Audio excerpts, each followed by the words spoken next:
Hey, what's going on, y'all? It's been a while since I uploaded, but got rid of the base model DS120, which was a fantastic machine. I have nothing bad to say for the price. The only thing that ever happened to it was at 1,400 miles, my secondary rollers broke. Other than that, and over 2,200 miles, it never had a single issue other than that. But just got home with the new X3 Xrc RR.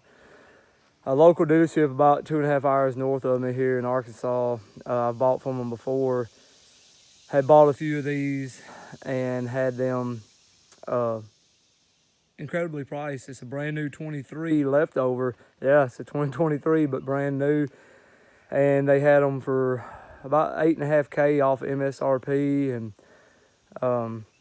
couldn't really say no to that. And then very good dealership, Jonesboro Cycle and ATV. Shout out to them. No haggle on my trade-in. Offered me a very, very fair trade-in price on my base model. I told them, I was keeping the majority of my accessories, and actually had stripped them off, fixing to get my roof back on there, half windshield, tablet holder, door bags, lower doors, some more bungee cords, other passenger side door bags and lower doors.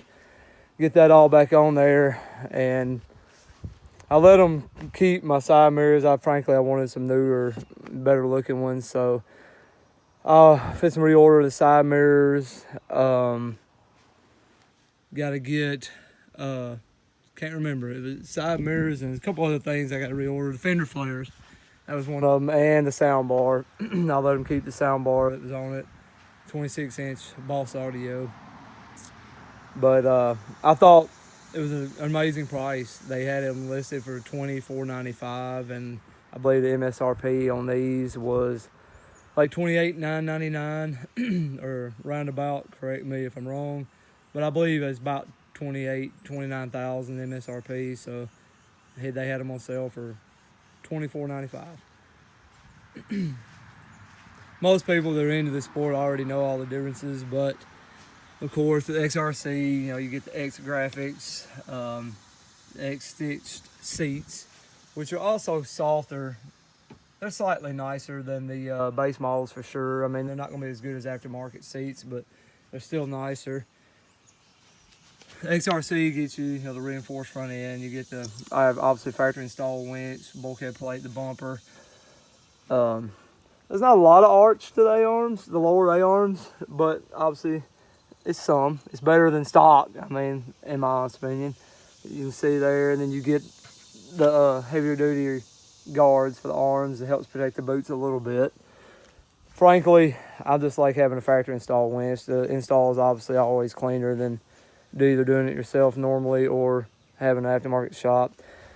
30-inch Maxxis Liberties, factory bead-lock rims, which I do like. I mean, they look fine. At first, I was not liking swapping to these from my Carnivores, but honestly, I think I'll be fine running them for a while. I don't really mud ride, which, I mean, obviously, these Liberties would slick over fast. We run into a few mud holes, but I don't really mud ride, so not really a big deal. Look inside. Like I said, the seats are softer than the base models, but still not going to be as good as aftermarket, of course. But get the larger instrument display, which I was happy to see. One thing, small thing I noticed, that now I could be wrong about this, it's never paid no attention, but it sure seems like the brake pedal is wider in this one. And it's got double brace or double brackets behind it. You can see right there. But I found myself hitting it with my left foot, just trying to get comfortable. And in this one, you can actually turn the headlights all the way off, holding that down. That, like I said, these features that people on ours already knew, but I've had a base model for 3 years, so I really like that, being able to turn the headlights all the way off. The XRCs, most already know, comes with rock and trail instead of trail active and trail. All I really care about is just having the diff lock. It definitely shifts smoother to me. Maybe that's because it's brand new again, but I never remember my base model shifting quite as easy as this one does. It's just a lot smoother action. It's not, you know, it's no spring bind feel to it. It's just smoother. The doors are actually a lot smoother. Maybe that's because they're new, but you know, as them joints wear. But definitely the doors operate smoother. I'm gonna venture to say it's because they're new, but either way. And then obviously here, for those not quite as familiar with the differences, the XRC gets you the factory installed side guards. You know, some may want to call them rock sliders. Tree kickers, you know, would be kind of sitting out here. But you get the trailing arm guards on there. I was kind of hoping they were metal. They're not. It's a really thick, heavy duty plastic. But hey, no harm, no foul. I mean, that's cool.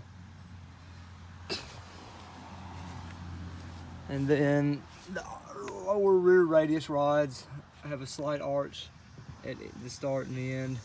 Gives you a little better clearance than stock. I mean, it's not a ton different, but like I said, I'll take it. Shout out to Jonesboro Cycle ATV. Same on this side. Same guards.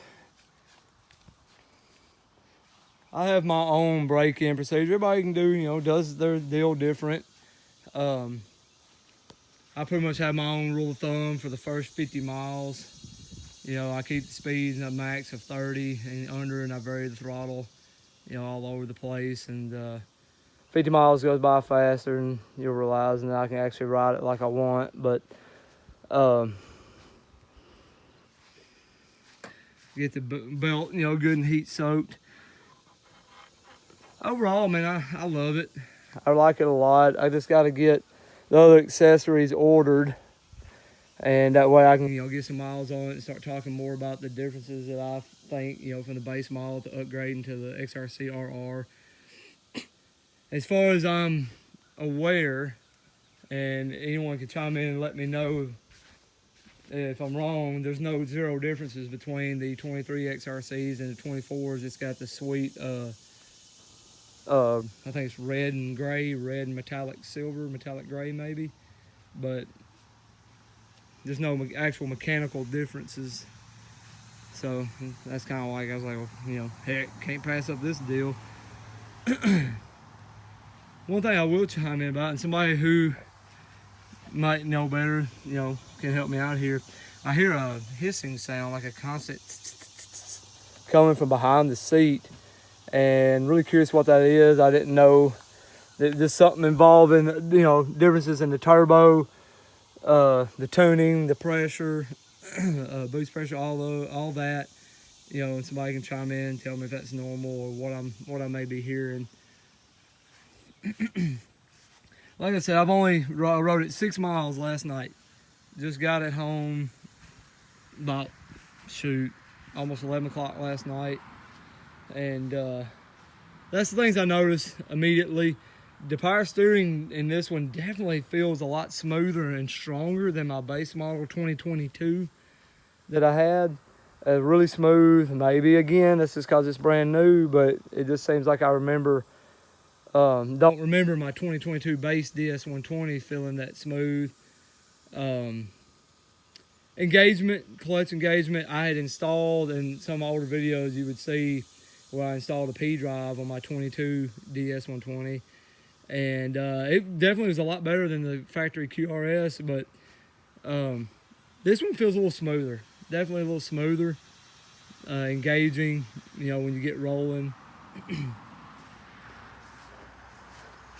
One thing I was disappointed with, and I know this is nitpicky, I really wish they would have put like the RC2s, at least the middle grade shocks on it, and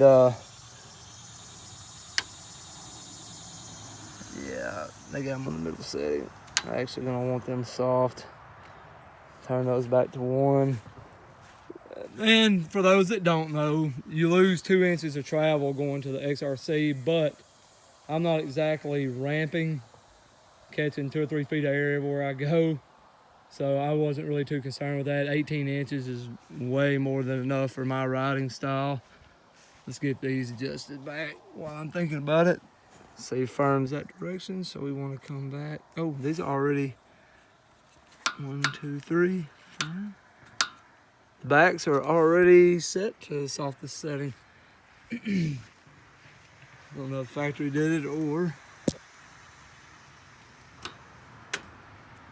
firm all the way. Back to 1.